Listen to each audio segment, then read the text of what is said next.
بخير راحتكم جميعًا، يومكم جميل إن شاء الله. باشكركم على محبتكم كتير على الفيديو اللي فات. خلّي بالكم من عربياتكم، لإن محبتكم كبيرة جدًا ولايكاتكم واشتراككم معايا في القناة. باطلب من حضراتكم بس please كل اللي عايز يعمل لي لايك أو عايز يشترك في القناة يا ريت يعملها على يوتيوب بلاش على الفيسبوك، واللي يكتب comment برضه يبقى على اليوتيوب مش على الفيسبوك. بس finally أنا فعلًا باحبكم كتير وباشكركم على محبتكم معايا. النهارده أنا باصور تاني من العربية لإني قاعد باحرسها من الأسبوع اللي فات، عشان مستني ناس كتيرة طلبوا مني يعرفوا إيه هي أنظمة التتبع وإيه الحاجات اللي ممكن نعملها في العربية عشان ما تتسرقش. فأنا مستني عشان تيجي لي الحاجة، فبس حبيت أشارككم بيها عشان اللي عايز يعرف هي إيه. ده اللي بيسموه أنتي سافت أو أنتي فول بالفرنساوي. دي الصورة بتاعته. ده الدراع اللي بيحطوه بيقفلوا بيه الدركسيون، في منه بيتحط على الدركسيون وفي منه بيتحط على الفرامل. الدراع ده زي ما حضراتكم شايفين هنا، ده بالارقام بيبقى 5 ارقام ديجيتال، وده افضل بكتير منه بيكون فيه ساعات قفل ومفتاح. ده بيكون افضل بكتير اللي هو ال5 ارقام ديجيتال، لانه بيساعد ان الحرامي هي طبعا مش هيقعد يفكر ايه هم ال5 ارقام ولا كل الحاجات دي. الدراع ده اللي بيتحط على الدركسيون بيقفل العربيه، والحرامي اول ما بيشوفه ما بيجيش جنب العربيه خالص، وده افضل بكتير. في نوع تاني عملوه جديد ظريف معمول على شكل تعبان، فالحرامي طبعا هيتخض لما يشوف شكل التعبان. النوع التاني اللي سألتوا عليه حضراتكم كتير جدا، اللي هي أنظمة التتبع اللي هم بيتتبعوا بيها العربيات. وزي ما قلنا في الشيرلوك وفي التاج. أشهر حاجة دلوقتي هي موجودة هو التاج، وده الشكل بتاعها. التاج بيبقى موجود على الإزاز بتاع العربية، أول الحرامي ما بيشوفه ما بيجيش جنب العربية، لأنه بيبقى عارف إن العربية عليها تتبع. الحاجة التالتة اللي عايز أقولها لكم معلومة مهمة جدا. النهاردة شركات الإنشورانس بقت عشان حضرتك تشتري عربية هوندا أو تويوتا راف 4 بيشترطوا إن يكون عليها تاج، بيشترطوا، وإلا حاجة من الاتنين: يا يرفضوا إن هم يأمنوا على العربية، يا إما يدوك سعر عالي جدا في تأمين العربية بتاعتك. عشان كده من الافضل انك تعمل موضوع التاج. بتخش على الكمبيوتر تكتب انتي سيفت او انتي فول تاج اللي هي TAG، وبتحط جنبيها كار وبيطلع لك عليه السايت بتاعه وبتعمل اشتراك، وده سهل جدا يتعمل يتعمل. النهارده هنتكلم في حاجه تانية مهمه جدا. الفيديو التاني النهارده هي خلي بالكم برضو بس من حوادثكم. هنقول ايه هي المشكله، وبعدين هنقول ازاي نتفادى المشكله دي، وبعدين ازاي بعد كده نعمل ايه ونتصرف ازاي لو حصلت المشكله، وشركات التامين هيعملوا ايه معانا. اللي حصل الايام دي حاجه غريبه جدا وبتحصل كتير جدا في اونتاريو في تورونتو في الساجا وفي الحتت دي كلها. بتحصل كتير جدا وابتدت تحصل في كيباك كتير جدا. عربيه ملهاش لازمه، شكلها قديم ويعني كده، ويبتدي الراجل اللي ماشي قدامك يبقى متتبعك وواخد بالك انت بتعمل ايه، فتيجي فجأة يقوم فرمل قدامك في مكان انت مش واخد بالك فيه، فالعربية تخبط في العربية اللي قدامك. وطبعا حضرتك في تأمينيا انت غلطان 100% قدام شركة التأمين، لأن حضرتك اللي جاي من ورا.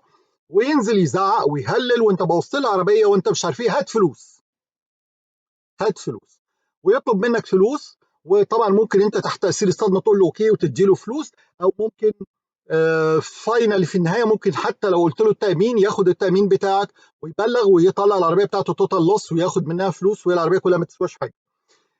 بيعملوا حاجه اخطر من كده كمان، ان هو بيعور نفسه او بيعمل نفسه تعور وبيروح يطلب تعويض كمان في هذا الموضوع، وده اخطر واخطر واخطر.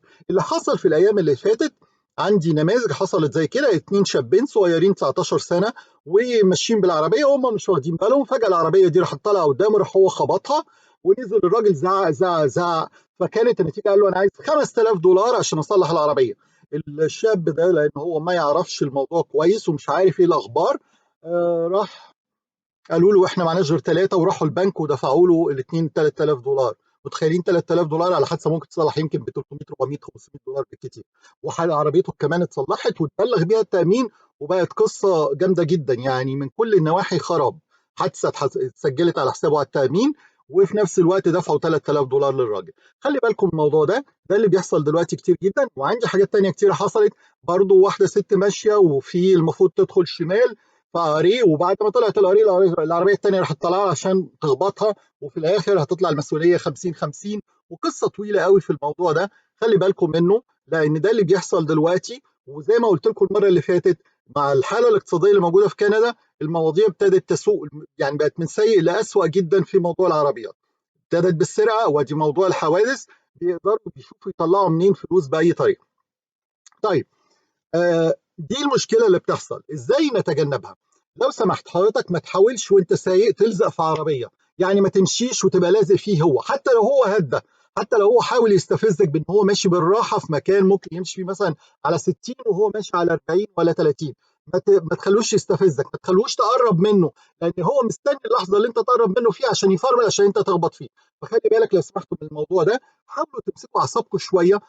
احنا طبعنا حامي شويه ان احنا ما بنحبش حد يسوق بالراحه، وده مش طريقك وده مش عارف ايه، وبنعمل ان احنا فاهمين كل حاجه، بس بليز خلي بالكم من المواضيع دي لان ابتدت تحصل زي ما قلت لكم كتير. نمره اتنين، التزموا بكل القوانين واللوائح. يعني مثلا مطلوب منك ان انت حضرتك تقف في ستوب ساين، اقف بالكامل وخلي بالك كويس. مطلوب منك انك ما تخش الشمال في الاشاره الا بعد حاجه معينه، استنى وما تخشش، ما تستعجلش. مطلوب منك سرعه، ما تمشيش بسرعه. حاول الايام دي تظبط نفسك صح وتمشي صح. يبقى اول حاجه خلي بالك من العربيات اللي قدامك وما تخلوش يستفزك. تاني حاجه التزم بالقوانين. تالت حاجه خلي بالك قوي من العربيات القديمه بالذات. يعني لو لقيت قدامك عربيه قديمه خلي بالك، خلي بالك، خلي بالك، لانك ممكن يعني خلي ذهنك صاحي ومفتح انك ممكن الراجل ده يعمل حاجه ويحاول يدبسك في حادثه، وفي الاخر هتبقى انت الغلطان من كل النواحي. ده ازاي نتجنب الموضوع؟ طيب لو لا قدر الله حصل بقى الموضوع ده نعمل ايه؟ هل زي اخواننا الشابين اللي نزلوا وراحوا على طول اتخضوا وعملوا كده؟ لا. نمره واحد، احتفظ بهدوءك، خليك ريلاكس خالص خالص خالص، مش انت اول واحد تعمل حادثه ولا اخر واحد يعمل حادثه. فبليز اول حاجه احتفظ بهدوءك. نمره اتنين، صور فورا الحادثه، سواء كنت غلطان او مش غلطان انزل صور الحادثه. عشان كده بطلب من حضراتكم دايما موبايلاتكم تبقوا مشحونه، او لو انت خايف حط كاميرا صغيره معاك بيكون فيها كارت سيم مثلا 16 جيج ولا اي حاجه صغيره، وحط الكاميرا معاك دايما تبقى جاهزه عشان لو حصل حاجه تنزل تصور. صور الحادثه دي تاني حاجه مهمه جدا. ثالث حاجه مهمه، لو الراجل زعق، زعق انت كمان. بقولها لك بمنتهى الامانه، لو الراجل زعق، زعق انت كمان، لان هو رد فعله المفروض هو لما يزعق مستني منك رد فعل ان انت تخاف. فلو وريته ان انت مش خايف هو هيخاف. زمان حصل معايا الحركه دي، وانا نزلت فعلا في واحد عامل نفس الموضوع دي برضه، كان عربيه قديمه وما كنتش لسه فاهم الكلام ده، كنت لسه جديد بقالي يمكن 3 4 سنين. و... وانا خبطت العربيه وهو كان قاصد ان انا اخبط له العربيه بالمناسبه، لان انا كنت داخل شمال من الستوب ساين وكان هو بعيد جدا. فجاه لقيته جاي زي الصاروخ زود سرعته عشان في الاخر نعمل الحادثه. عملت الحادثه، انما هو نزل زعق زعق زعق وابتدى يشتم. رحت انا عامل له ايه بقى؟ قلت له انت بتزعق ليه بصوت عالي جدا؟ قلت له انا هطلب البوليس حالا. اول ما سمع كلمه البوليس ولقاني رحت واخد الموبايل وبتصل، راح راجع، رجع على طول وراح قاعد في عربيته شويه وبعدين خد العربيه وهرب. لما جه البوليس وانا كنت مصور الحادثه ومصور الشخص ده كمان، اكتشفوا ان هو مجرم كمان. يعني اكتشفوا ان هو مجرم هربان من البوليس، تخيلوا. ويعني اخدوا اوصاف مني وكل حاجه وقالوا لي خلاص انت ما عندكش اي مشكله خالص وحش. فخلي بالكم الموضوع ده. نمره واحد، تحتفظ بهدوءك تماما. نمره اتنين، تصور الحادثه كويس جدا. نمره ثلاثه، لو زعق، زعق انت معاه. واتصل. نمره اربعه، اتصل بالبوليس فورا. اتصل بالبوليس. لما تتصل بالبوليس، لان البوليس ما بيجيش دلوقتي في حالات كتيره جدا يقول لك هل في مصابين؟ تقول له لا ما فيش مصابين، يقول لك خلاص. انت لما تتصل ببوليس وعايزه يجي قول له في خناقه هتحصل دلوقتي، في خناقه هتحصل دلوقتي، صاحب العربيه شتمني، صاحب العربيه عمال يزعق وانا ممكن اتخانق معاه لاني هفقد اعصابي، فلو سمحت تعالوا بسرعه. في الحاله زي كده البوليس هيجي لك بسرعه.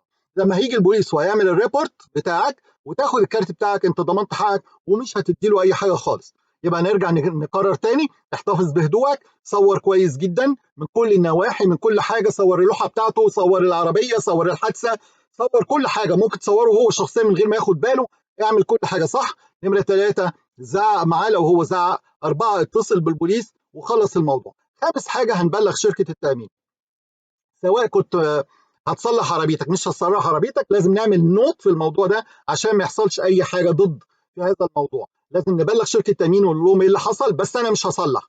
او لو الموضوع انتهى بخير وخلاص ممكن ما تبلغش خالص، بس هنبلغ شركه تامين. طيب لمعلوماتكم النهارده شركه التامين بقت تعمل ايه؟ لا، من كتر الحوادث اللي بقت تيجي من اصحابها بيكتشفوا ان صاحب العربيه هو اللي خبط العربيه عشان ياخد فلوس التامين، الموضوع ابتدى يبقى سيء جدا، لدرجه ان هم وصلوا في حاله من الحالات ان هم يطلبوا منك نفس الورقه اللي قلناها المره اللي فاتت في السرقه، بيطلبوها برضو دلوقتي في الحادثه، وبيطلبوا من حضرتك تمضي على الورقه دي عشان يبعتوا لكل الاماكن في كندا يسالوا على حضرتك الكريمينال والكريدت وكل ما يخطر على بالك، يعني الجنائي والبنوك، وبيسالوا عليك في المستشفيات، وبيسالوا عليك عند معارض العربيات، بيسالوا عليك في كل حته. فالشركات التامين بقت سيئه جدا في المواضيع دي، وانا قلت المره اللي فاتت ان احنا السبب، وبكرر ان احنا السبب كمهاجرين وكلاجئين، وانما هو ده اللي بيحصل دلوقتي. فخلي بالكم، خلي بالكم، للمره الثانيه بقول خلي بالكم من عربياتكم. اللي ما شافش الفيديو اللي فات يتفرج عليه، والنهارده خلي بالكم من حوادثكم. ربنا يحفظنا كلنا، ربنا يعني يمنع عننا اي حاجه من الحاجات دي كلها خالص. بتمنى لكم كل خير، وبطلب من حضراتكم مره ثانيه مساعدتكم ليا في اللايكات وفي الكومنتس وفي السبسكرايب مع القناه. يومكم جميل ان شاء الله. شكرا.